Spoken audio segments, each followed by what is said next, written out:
Semicolons. What are they? When do I use them? And do I actually need to use semicolons? Well, in this video here, I'm going to teach you everything that you need to know about semicolons.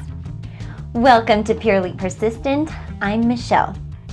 So what is a semicolon? It's basically a colon, which is like those two dots, and a comma combined together to create a semicolon. It's not quite a full colon, it's a semicolon. Let me be perfectly honest with you. You do not need to use semicolons ever in your life. You could live your entire life and never use a semicolon and be just fine. However, there are two reasons you might want to use a semicolon. Reason number one, you'll want to look smart because semicolons used correctly makes you look smart since most people don't know how to correctly use a semicolon. And reason number two, if you're taking a standardized test, you need to make sure that you know what a semicolon is and where to use it just in case it's on your test. Now, I'm not the only one that has this opinion that you could be fine never using semicolons. Listen to this quote from famous author Kurt Vonnegut. He says, "Here is a lesson in creative writing. First rule, do not use semicolons. They are transvestite hermaphrodites representing absolutely nothing. All they do is show you've been to college." Now, whether you've been to college or not, if you start using semicolons, you will appear smarter. So here are the 6 times that you might use a semicolon. Okay, first, when you're connecting two independent clauses together. Now, an independent clause is basically just a complete sentence. What is a sentence? It has a subject, a verb, and is a complete thought. So basically, you're connecting two sentences together. So let's take a look at an example here. Lord Rayleigh was a scientist from England. His theory of scattering light explains why the sky is blue. So if we look at these sentences, we essentially have two sentences put together or fused together.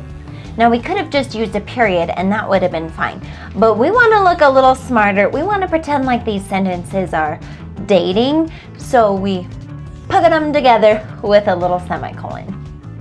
Now, let's take a look at another example. I am so grateful for your support. Thank you for subscribing to this YouTube channel. Wink, wink. Again, connecting two independent clauses together with a semicolon. The second time you might use a semicolon would be to delete a conjunction. For example, FANBOYS, for and nor but or yet so. So let's take a look at a sentence here. Semicolons make me look smart, so I use them regularly. Now let's delete that so and replace it with a semicolon. Semicolons make me look smart. I use them regularly. Next, we have a cereal list. No, it's not the type of cereal that we're eating. It's basically a list where maybe the list is a little bit more complicated than your simple to-do list.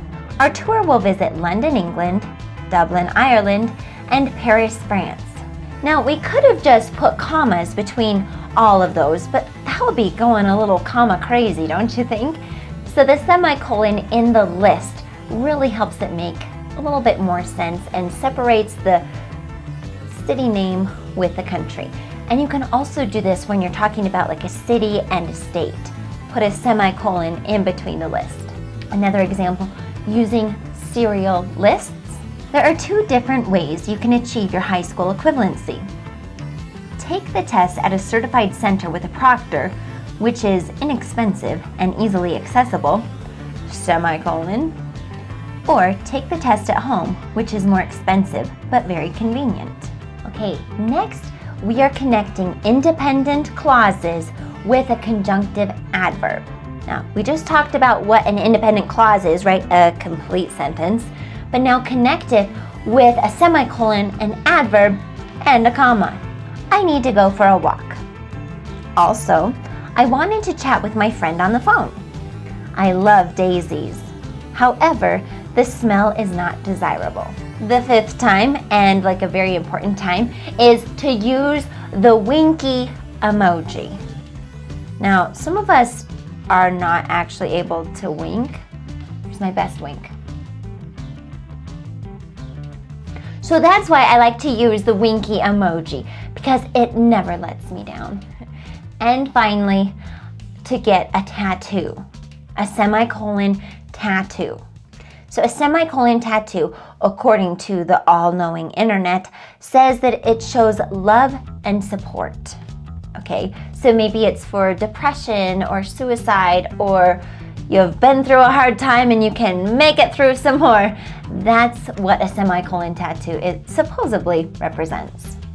If you would like any other grammar tips, definitely leave a comment down below and tell me what you're interested in learning. Now, you go have a beautiful day, and of course, be purely persistent.